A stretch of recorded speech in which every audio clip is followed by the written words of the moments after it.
President Donald Trump's Liberation Day tariffs will remain in effect for now, despite Wednesday's ruling declaring them unlawful, as a federal appeals court ruled Thursday that the tariffs can stay while it deliberates on the case, though they could still be struck down later.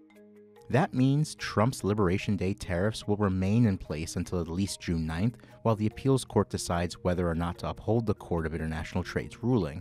The Trump administration asked for the tariffs to stay in effect while they appeal Wednesday's ruling, in which the Court of International Trade struck down Trump's sweeping April 2nd tariffs as being unlawful because the president didn't have the authority to impose sweeping tariffs under the law he used to justify them.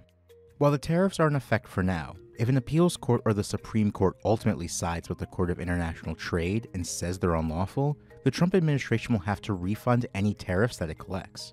The Federal Circuit could still ultimately decide Trump's tariffs are unlawful and should be struck down, or halted while the litigation moves forward, despite them siding with the president in Thursday's ruling.